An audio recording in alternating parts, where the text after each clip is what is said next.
Evergreen Heart. By Oprian. Chapter 11. PhD in Clueless. It was mid-morning in Ponyville as three small figures made their way out of town past the checkpoints set up by the Royal Guard. The Guard were out in force in and around Ponyville, keeping an eye out for roaming monsters. With so many predators and critters driven out of the Everfree, the immediate area around Ponyville was potentially unsafe to travel through. Guards patrolled the roads leading in and out of town, and kept a close eye on the borders of the Whitetail Woods, where the majority of the animals had relocated. Still, the patrols couldn't be everywhere at once, giving the Cutie marked Crusaders the perfect opportunity to successfully sneak out of town and into the Everfree. "Why the heck are we going in here?" Scootaloo asked as they entered the Everfree outskirts. "To look for our friend and see if he's okay," Apple Bloom replied.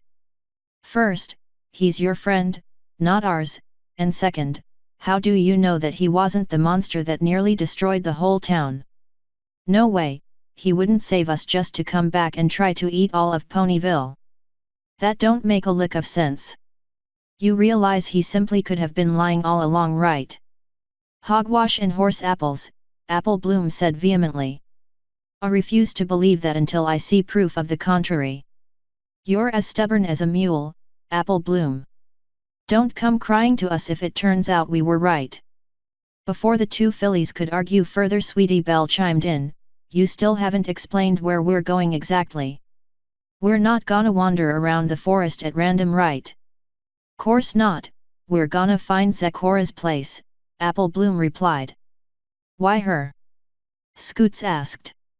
"Because she knows him, and maybe they were hiding out from the monster together." "I guess that makes sense. But isn't it dangerous to go in here? Last time we set a hoof in here we almost got eaten," said Sweetie. "I heard Rainbow Dash say that most of the dangerous creatures that lived in here have made their home in the Whitetail Woods and the surrounding countryside now. It's why all the guards are hanging around town. So it should be okay," Scootaloo answered before Apple Bloom could. "I hope so. Rarity would be awful cross with me if I got eaten." "I think that would be the last thing you need to worry about if you got eaten, Sweetie Belle," said Apple Bloom. "Oh, yeah," she said with a sheepish blush. "I still don't understand why we're out here risking our hides for two creepy strangers," said Scootaloo. "They ain't creepy, just different. Why is every pony so skittish when meeting new creatures anyway? There's plenty of other species out there, like the griffins. You don't see ponies freaking out about them," Apple Bloom huffed. "Okay, I'll give you that one. But they are still a bunch of strangers that we know almost nothing about. My dad always says, a stranger is a friend you just haven't met yet," Sweetie Belle offered. They walked for some time, or in Scootaloo's case rolled along, sticking mainly to the small winding dirt road that snaked its way through the woods. "Is it me, or does the place feel less creepy than it used to?" Apple Bloom asked. "Looks the same to me," said Scootaloo. "Ahm not talkin' about how it looks. Ahm talkin' about how it feels. It don't make my skin crawl as much as it normally does." The other two fillies stood still for a moment as they focused their senses on the forest. "I honestly can't feel the difference," Sweetie Belle said. "Me neither," said Scootaloo. "Are you sure you aren't imagining things? Maybe it's because she's an earth pony." "What difference does that make?" Sweetie Belle rolled her eyes. "Did you pay any attention in class when Miss Cheerilee talked about the different pony species? Earth ponies are more closely connected to nature, so maybe Apple Bloom is able to sense something we can't." They walked on in silence as they contemplated that. Before long they happened upon Zecora's home. "Is this the place?" Sweetie whispered. "Looks creepy to me," Scootaloo said as she scowled at the tree home with its colorful mask decorations. "Will you two stop being a bunch of scaredy ponies? Let's go and say hello." Putting deed to words, she stepped up to the door and knocked. "Hello? Miss Zecora? Are you home? Maybe she went for a walk." Scoots offered when no reply came.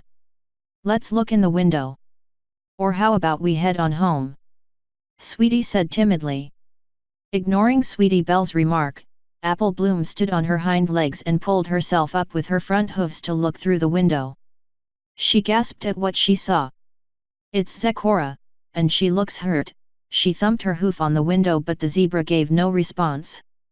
I think she's unconscious. You sure she's not just sleeping? Sweetie Belle asked. Apple Bloom gave her a glare. On the floor. Then let's get in there and help her, Scootaloo said as she started pushing against the door. It's no good, the door is barricaded. Scootaloo, you should go get help. Why me? Because you're the fastest, you dodo. Sweetie Belle said as she pointed at her scooter. Oh, right. With no time to lose, Scootaloo hopped on her scooter and sped off back to Ponyville, her little wings buzzing like the engine on a dirt bike. She wore a look of single-minded concentration as she zigzagged between the trees, jumped over logs or ducked under low-hanging branches like a stunt professional. She might not be able to fly yet, but she was as nimble and agile as any Pegasus could ever hope to be. It took the speedy filly no time at all to make her way out of the Everfree, bursting through the underbrush with a whooping jump. She hung in the air for several seconds before gravity reasserted its grip and brought her back to the ground. She briefly reveled in the sensation of the wind beneath her wings, but she could not dwell on that. Zecora and the girls were depending on her. As she sped down the road leading up to Ponyville, she ran into two guards on patrol, a unicorn and a Pegasus. She brought her scooter to a screeching halt, kicking up loose dirt and pebbles as she slid to a stop in front of them. The unicorn looked a bit startled while the Pegasus gave her an appraising glance. What's the rush there, little filly? The Pegasus asked. I need help, somebody's hurt. Come on, she said without preamble. Slow down there, kid, said the unicorn. Who got hurt and where? It's Miss Zecora, she's the one who's hurt. She's at her home in the Everfree. Zecora? Ain't she that zebra enchantress we've been hearing rumors about in town? Ponies keep whispering the wildest things about her, said the Pegasus. Yes, that's her. I don't know what happened, but she's apparently unconscious back at her home. And what the hey were you doing in the Everfree forest? Said the Pegasus. Look, I can explain all that later, but she needs help now. The Pegasus looked like he wanted to argue, but the unicorn held up a hoof to stall him. Stow it, Cloud Jumper. Lead us to her, kid, he said to her with a look that was all business. Before long the trio arrived at Zecora's hut. The two guards took one look through the window before jumping into action. With a telekinetic flick of his horn, the unicorn guard cleared the items barricading the door. At least we know who was responsible for unleashing the monster. Cloud Jumper said once they stepped inside. Look at all this. I don't know what sort of sorcery she's got going, but I betcha she conjured up that monster and it turned on her. Before any of the CMC could protest, the unicorn guard slapped him across the back of the head. His helmet ringing like a gong. Ow! What the hey, Starhorn? Are you bucking daft? Do you know anything about zebra magic? Well, no, but nothing, you blathering fool. I've been to Zebrica as part of Celestia's personal escort twice now. I've learned a thing or two about zebra culture and magic during our stay, enough to recognize a spiritual protection circle when I see one. Whatever she was doing here, it wasn't anything malicious. Now stand back and let me work. Starhorn knelt down next to Zecora and began to cast a standard diagnostic spell. No visual wounds of any kind, but that doesn't tell us much. She's dehydrated, probably hasn't drank anything for a few days at least. Breathing is shallow. Stand back, I'm going to perform some first aid treatments. He began to cast several first aid spells. That's odd, she's not responding to treatment. There is something going on inside, I'm sure of it. He cast a more complex diagnostic spell. The girls watched silently as he worked. It's just as I thought, she's suffering from internal injuries. It's a small miracle she's still alive. He cast another series of spells, his scowl deepening with what they revealed. "Dear Celestia, she's suffered psychosomatic wounds.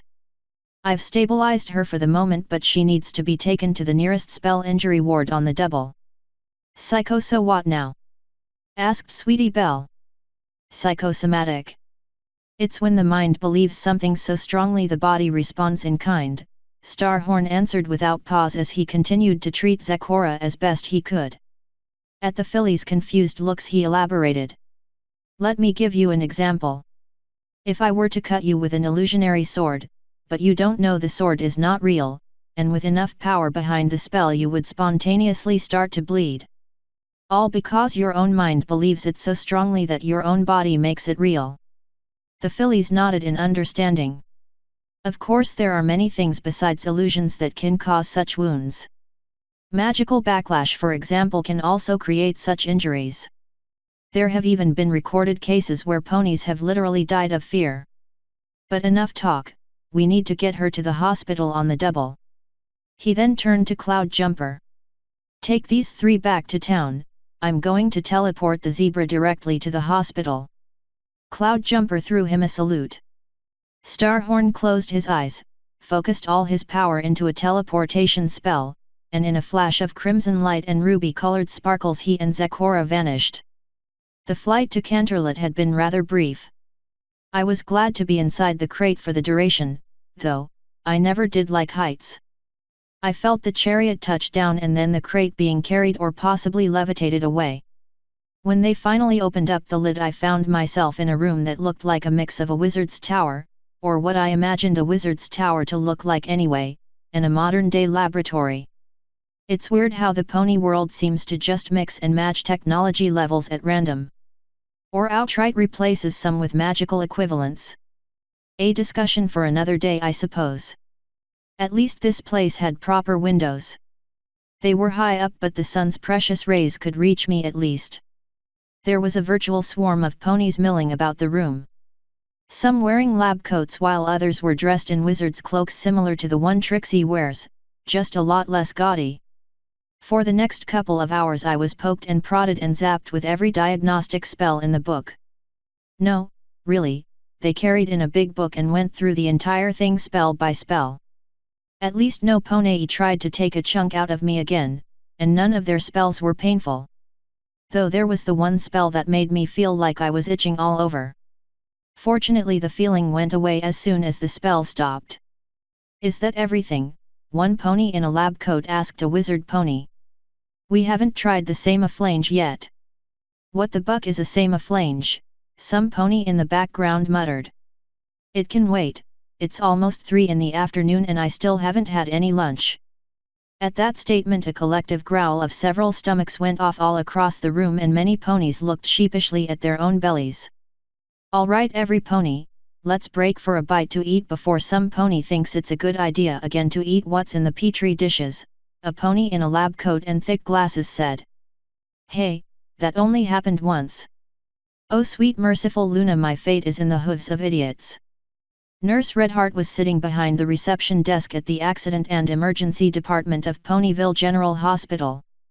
The day had been slow so far and she took the time to fill out some of the paperwork that had backed up. She had just picked up the next dossier when she was startled out of her seat by a bright flash and the trademark popping noise of a teleportation spell. A unicorn stallion in guard armor stood over the unconscious form of a zebra mare. Responding purely on training and instinct, Redheart hit the emergency button on her desk before she dashed on over. "What's happened?" she asked the guard in a clipped tone. Starhorn's reply was equally crisp: "Psychosomatic trauma, cause unknown. Internal injuries only as far as I've been able to determine. She's not responding to standard first aid. I've managed to stabilize her enough for transport. No idea about her mental state, she's been unconscious, presumably for several days, causing dehydration." Redheart clicked her tongue disapprovingly as she felt Zecora's pulse.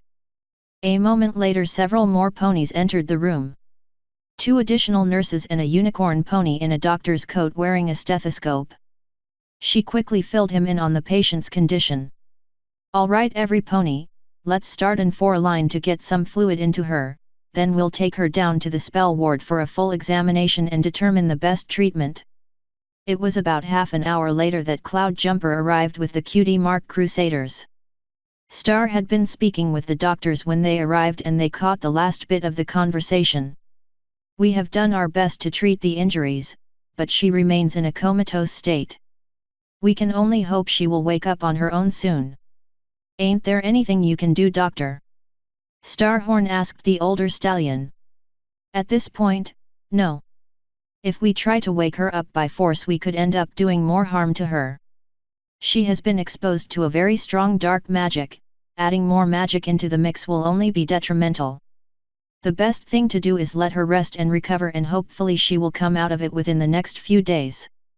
Frankly, we were lucky you found her when you did. Don't thank me, thank these 3 little fillies. If it wasn't for them checking up on a friend we would never have known she was out there. Didn't any pony think to check on her after the monster attack? Well, no. Pretty much every pony in town tends to avoid her, said Sweetie Belle. Before Starhorn could ask her about it, the door swung open to allow entrance to an irate Applejack.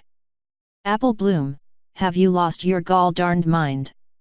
First I hear you and your friends are being escorted by the guard, then I hear you've been in the Everfree forest, and now I hear you 3 have been going to Zecora's place. How many times have I told y'all not to get involved with her and her creepy mumbo-jumbo, or to keep your rumps out of the Everfree forest? But Applejack, Apple Bloom began, but one look from her big sister made her falter. But nothin', Apple Bloom. I told y'all more times than I can remember not to associate with her type. You girls are all in a heap o' trouble and then some, Applejack said whilst glaring daggers at the CMC. Are you for real? Starhorn said acidly, these girls just saved her life. Had they been so much as an hour later we'd likely be having a funeral right about now. Well, be that as it may, I still don't want them near that nasty zebra and her creepy hocus pocus. Starhorn's scowl deepened. Is every pony in this town a speciesist hick, or is it just you? Excuse me. Applejack said dangerously. You heard me, I'm asking you what your bucking malfunction is. Has that zebra ever troubled you? Well, no, but Applejack began, but Starhorn cut her off. Has she ever threatened you or any pony you know? No, but has she ever done anything illegal? Not to my knowledge, but that. So here we have a mare who has done absolutely nothing wrong, and you and the rest of the town treat her like she's the next coming of Nightmare Moon, and for what reason? Because she looks different? Because she comes from a culture you know nothing about? Because she has, as you so eloquently put it, hocus pocus. You ponies should be bucking ashamed of yourselves. That took the wind right out of Applejack's sails. She looked away, not wanting to meet Starhorn's angry eyes. Ease up on the mare, mate, before you get in trouble with the Sarge, Cloud Jumper stage whispered in Star's ear. Getting in trouble for what, trooper?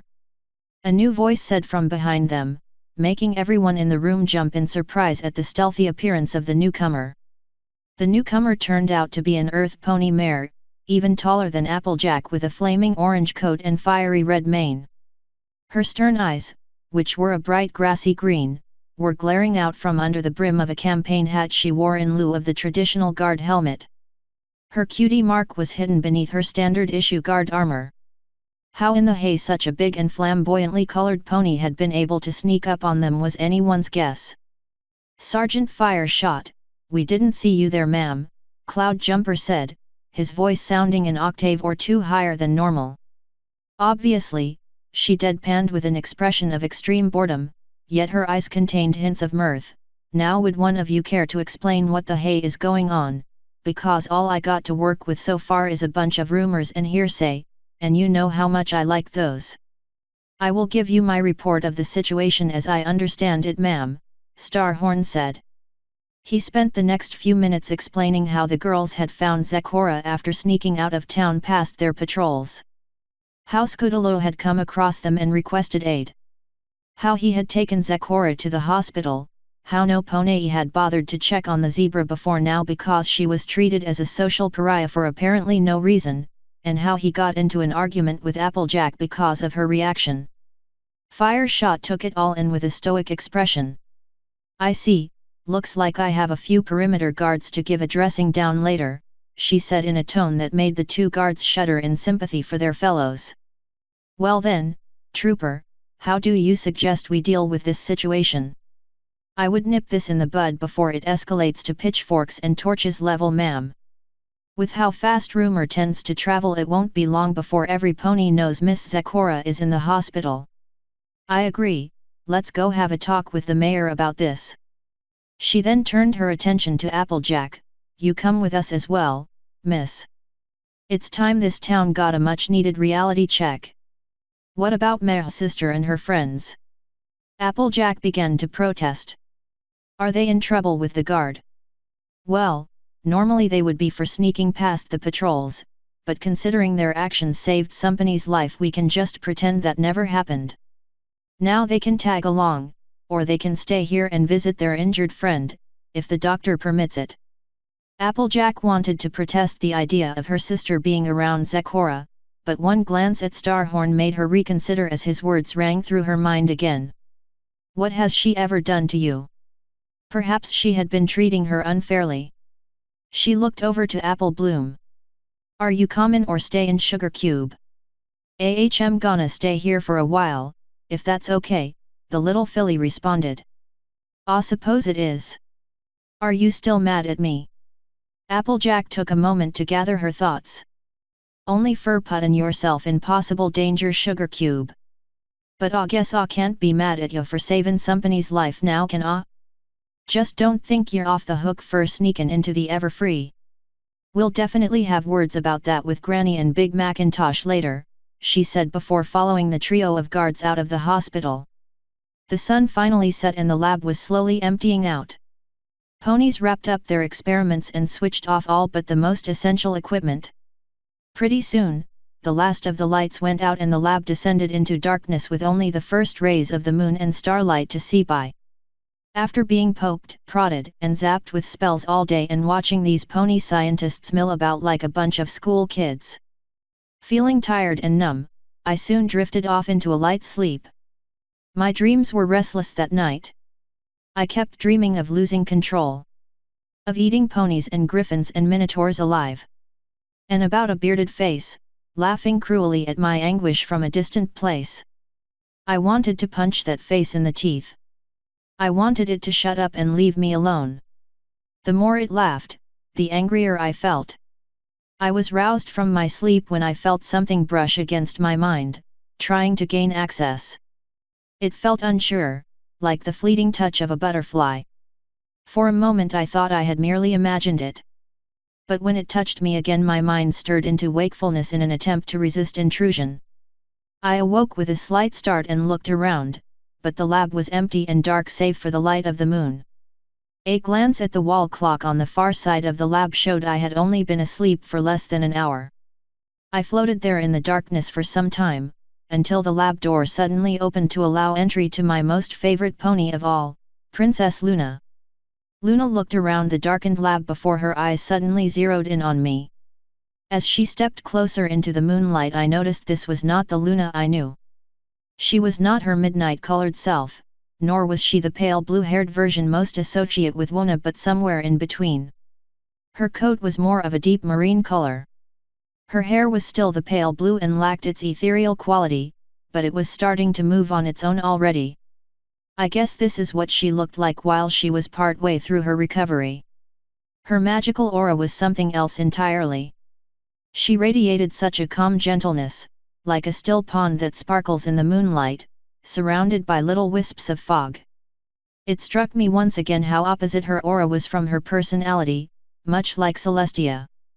Luna seemed much more, if I dare use the term, brash, rash and easier to rile up. Yet her aura was like calm incarnate. She was staring at me with an expression that was both dejected and curious. This is the monster that has every pony in an uproar? The sleeper whose cries disturbed the realm of dreams, she mused aloud. I could see the glow of my own magical heartbeat reflected in her eyes. Eyes that looked at me with deep hidden sadness. "We can feel thy presence, spirit," And we cannot help but wonder if we are to blame for thy creation. Thy appearance so soon after our return, thy rampage through Ponyville. Yes, we heard about that. If truly we are responsible for it. She let out a deep sigh. Another blemish to our name. Another mistake that never should have been. Our sister was right, if we are to regain the trust and respect of our subjects we must own up to our mistakes and correct them. We do not know if thou art aware of us or if thou even possesses true consciousness, spirit, for we could not peer inside thy dreams. But we heard of thy intelligence and malicious behavior. We will ensure thou can't ever harm our subjects again, for we will deal with thee ourselves. Whoa whoa, hold your horses, princess, you are jumping to the wrong conclusions here. I might know jack about the finer workings of magic, but I'm pretty sure your return had nothing to do with me getting trapped in this damned seed. And me going on a rampage certainly wasn't your fault. But we will not banish thee to some wasteland for thee to slowly starve. We are not so cruel. We will grant thee the mercy of a swift end. Mine sister would have her pupil and her scientist subordinates study thee, but if thou art indeed born of mine dark magic then 'tis best to simply obliterate thee and be done with it, before thou can spread corruption to others. May thee find peace in oblivion, she said as she slowly began to charge up her horn. It was now or never. Either I got out of this tube or she would disintegrate me. I called upon all of my stored energy and forced it all into my magic. I had to break out of this tube somehow. Then an idea came to me. Well, more like a gamble born of desperation. I began creating a high-pressure seed pod, like those seen on the Cyclanthera explodens, commonly known as the exploding cucumber, filled to the brim with the hardest, sharpest most jagged seeds my imagination could conjure up. It took every bit of energy I had absorbed both from Celestia and from the day's sunlight to keep the null solution from draining and thus destroying the pod. With a final burst of power I overloaded the seed pod, which blew out like an inner tube and blasted its seeds everywhere. The null solution robbed many of them of their momentum, but it could not stop them all. They hit the inside of the tube with a hard thwack and cracks began to spiderweb out from the points of impact. The pressure of the liquid did the rest and the tube shattered. I was free. I was washed off the lab table in a rush of fluids and broken glass, just as Luna's spell blasted through the spot I previously occupied and burned a furrow into the wall behind it. Yikes! My senses, dulled for so long by the null fluid, roared back into full awareness. It felt as if I had been walking around with extra thick sunglasses and earmuffs for a week, and now they were finally gone. My magic, no longer suppressed, surged forth as vines and roots began to sprout from my core at a fast pace to finally reform a body. Luna did not take my escape attempt well. A second energy blast scorched the floor just to my left. I reached out with a vine and dragged myself under the lab table and out of Luna's line of sight. No no no! Thou can't get away, our sister shall be furious with us if we let thee escape, she began to mutter, her voice containing a hint of panic. She tried to levitate the table, but it was bolted to the floor. I reached out with another vine and dragged myself out on the opposite end and behind a series of cabinets. Oh damn, I don't wanna fight her. Shit, Celestia will drop the fucking sun on me. Think, Aaron, fucking think. Wait a second, why fight when I can finally communicate? The screeching of metal being torn as Luna ripped the table out of the floor spurred me into action. I directed my rapid growth to form some vocal cords to speak with. It turned out to be quite the task. After almost a week of being unable to communicate, I had almost forgotten how to make them work. While I struggled with my magic, Luna was doing some redecorating of the room. Tearing out lab tables, cabinets, and anything else in order to find me. I finally managed to shape enough vegetation into a proper voice box just as I heard her hoof steps approach my hiding place, and called out to her. Stay thy hoof, Luna, princess of the night, steward of the moon, guardian of dreams and keeper of the night sky. I am not thy enemy. Now before anyone calls me out on talking all fancy like, I was merely trying to approach her in a manner more familiar to her. Remember, she's been away for 1,000 years. If I addressed her like some common mare, she would be even less likely to listen to me. The heavy metal table hit the floor with a dull clang as she let out a surprised yelp. Thou speak'th. Did thee expect me to quack instead? Mock us as thy like creature, but it will not dissuade us. I was not mocking thee, princess, merely attempting a bit of levity to defuse the tension. Please hear me, I am not thy enemy. Step out where we can see thee. Will you promise not to disintegrate me on sight? She mulled it over for a moment. We will consider it. But no trickery. By now I had grown enough plant matter to form into a body. I opted to try something new. Until now I had mostly gone with a humanoid body and only tried a pony once. This time I figured I should try the best of both worlds. I decided to assume the form of a centaur, because screw it, I like having hands. I kept it small, roughly between 4 and 5 feet tall, about the same height as your average pony stallion, using a lot of moss and willow vine to form the outer layers. It would be soft and pliable so as to look unintimidating. I gave it a featureless mask with extra large almond-shaped eyes so it would appear more friendly, with thin vines to serve as hair, and slowly stepped out from behind the cabinets. Controlling 6 limbs at once would have been a daunting task once, but controlling this many vines had given me just enough practice to walk without looking too clumsy. I could see her eyes widen just a fraction as I stepped into view, and she kept her horn trained on me at all times.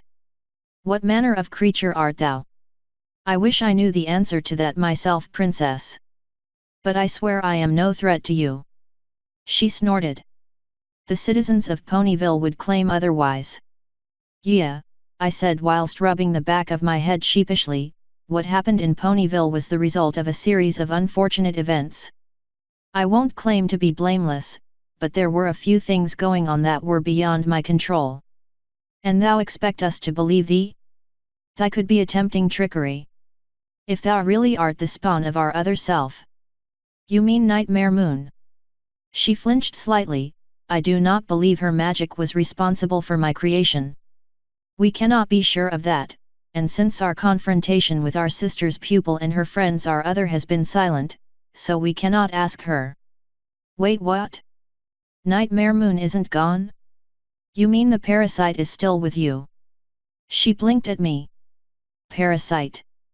Were you not possessed by the creature known as Nightmare Moon? Her eyes narrowed slightly. We were never possessed by some creature, she has always been with us, our other self. For as long as we can remember. Could it be? Could she have a true split personality, but one that is fully aware of the other? That would certainly debunk the parasite theory. I was trying to think of a delicate way to broach the subject, but luckily she just kept on talking on her own. We miss her. It is strange to have naught but silence in our head. When things got difficult, she would give us strength. She would allow us to persevere. We are unsure what to do without her. For all the wrongs she committed, she was still part of us. She protected us. In that moment she looked so small and vulnerable. I would have hugged her, but that would probably have been a bad idea right then. I could hear the sound of hoofbeats in the distance. Our little ruckus clearly hadn't gone unnoticed. And from the slight rattle that accompanied the hoofbeats it was a safe bet that whoever was coming this way was wearing armor. It seems we are about to have company. Luna looked up and her ears began to twitch and turn, then she let out a groan. We were sure we had lost them. As I suspected, and feared, them turned out to be a contingent of Celestia's royal guard. They came crashing through the lab door, horns lit and halberds raised.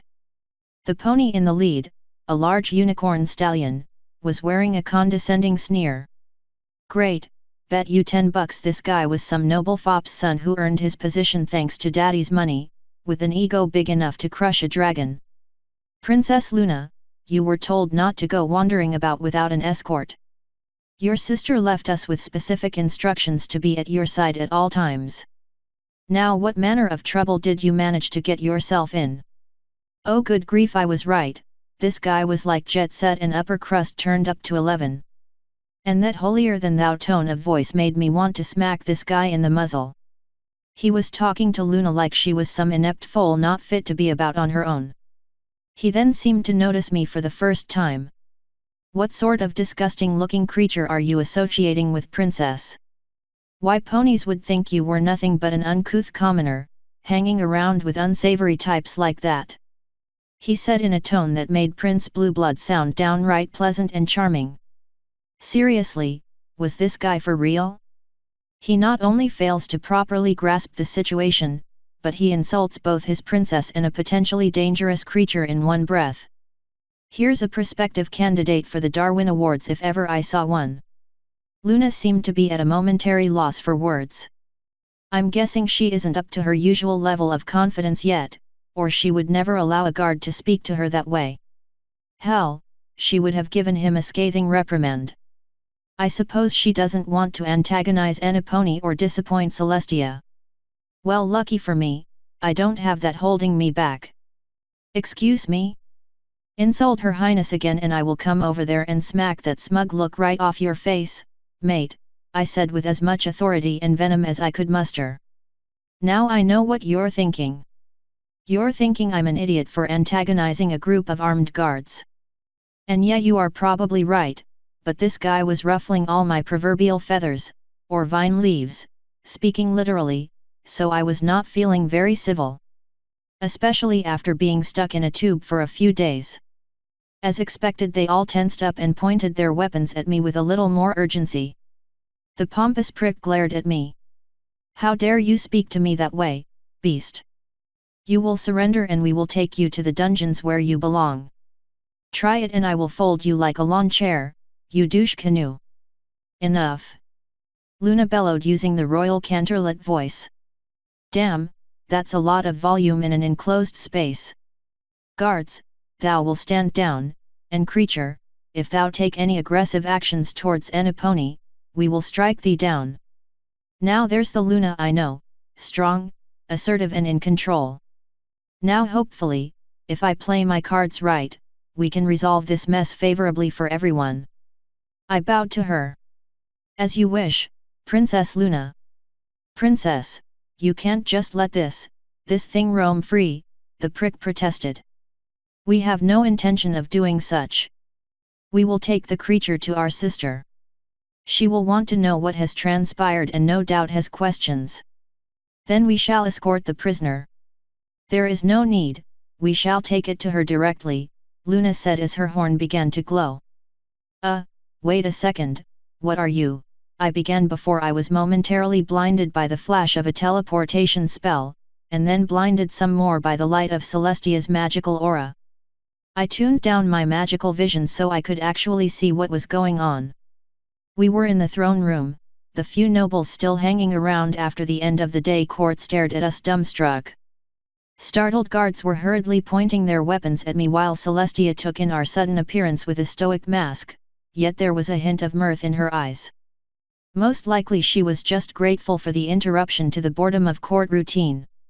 Luna, what is going on? And who is this? She asked while looking first to her and then to me. 'Tis a strange tale, mine sister. Let us introduce thee to the monster of the ever-free forest. Celestia's gaze hardened as she looked at me. Any hint of mirth was gone from her eyes and I could see her magical aura flaring just a bit as she rose imperiously from her throne.